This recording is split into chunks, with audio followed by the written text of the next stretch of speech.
Few projects in recent years have generated as much anticipation in the world of sports as the Oakland Athletics' new stadium in Las Vegas. Valued at an estimated $1.75 billion, this cutting-edge facility promises to transform Major League Baseball's presence in Nevada, offering fans a retractable roof, innovative architectural details, and sweeping views of the Las Vegas skyline. However, while the prospect of a new home has excited many, the project is equally controversial, largely because of its financing and the complex circumstances that led to the A's departure from Oakland. A farewell to Oakland. On September 26, 2024, nearly 47,000 fans packed the Oakland Coliseum to witness the Athletics play their final game in the city they had called home for over 5 decades. It was an emotional farewell. Many supporters carried decades of frustration toward the team's ownership, believing that their loyalty had been met with neglect and broken promises. Earlier in the season, these frustrations had boiled over into a striking protest. Fans purchased tickets for the season opener but refused to enter the stadium, instead holding a block party outside to send a clear message to ownership. The Coliseum itself had long symbolized the deteriorating relationship between the franchise and its community. Once a proud home, the venue had become widely derided for its outdated facilities. In 2017, the New York Times went so far as to call it a bland, charmless concrete monstrosity and one of America's most despised stadiums. Many Athletics fans felt this wasn't simply a matter of age or bad design.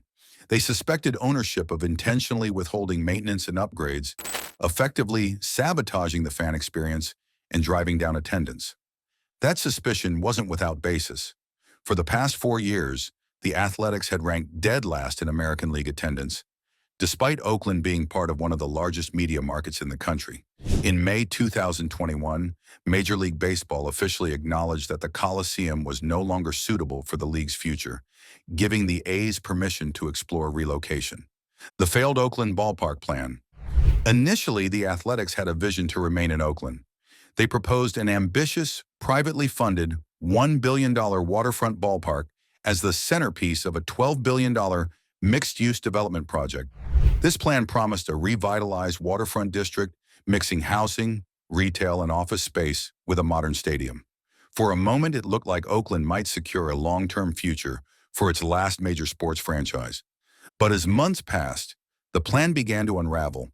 Negotiations with the Oakland City Council were drawn out, complicated by both political obstacles and uncertainties about ownership's willingness, or to finance its share of the deal. Reports circulated that team owner John Fisher might not be able to cover his commitments. While Fisher publicly stated his preference to keep the Athletics in Oakland, the organization quietly explored other options. By then, Las Vegas emerged as the most likely destination, especially given the city's recent success with the relocation of the NFL's Raiders. A move to Las Vegas. When the A's began openly discussing a potential move to Nevada, backlash was swift. Bay Area fans, national sports commentators, and even MLB players such as Bryce Harper criticized the move. Critics accused Fisher of intentionally underfunding the team, fielding a lackluster roster, and failing to maintain the Coliseum, all to drive fans away and strengthen his case for relocation. Many argued that Oakland's proposed deal was more favorable than Las Vegas's, especially given Oakland's larger market size.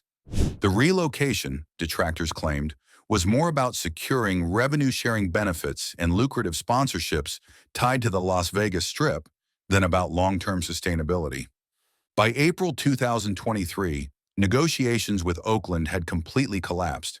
In the same month, the Athletics revealed plans for a $1.5 billion, 35,000-seat stadium in Las Vegas, to be built on the site of a former casino and hotel. Within a month, the plan was revised. Instead of the original site, the A's announced they would build a 30,000-seat stadium with a partially retractable roof at the historic Tropicana Las Vegas property. The Tropicana's legacy and demolition. The Tropicana carried a storied history on the Strip. Built in 1957 at a then astonishing cost of $15 million, around $168 million in today's dollars, it was once nicknamed the Tiffany of the Strip. Legendary performers like Frank Sinatra and Elvis Presley headlined there, cementing its early success.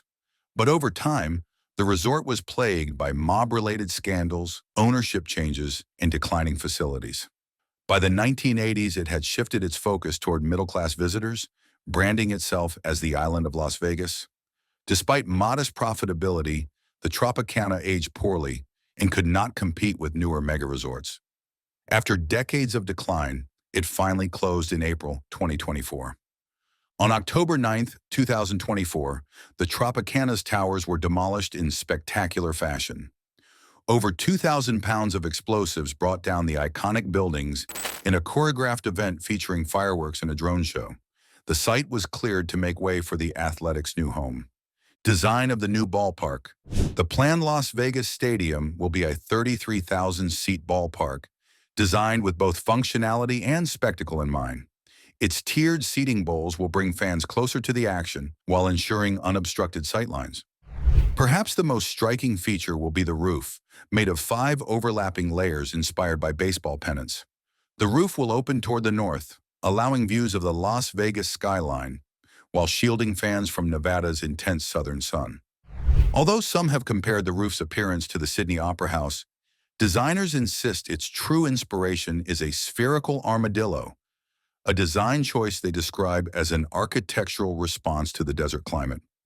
Another highlight is the world's largest cable net glass window, which will overlook the bustling intersection of Tropicana Avenue and Las Vegas Boulevard. Inside, the stadium will boast an 18,000-square-foot jumbotron, the largest in Major League Baseball.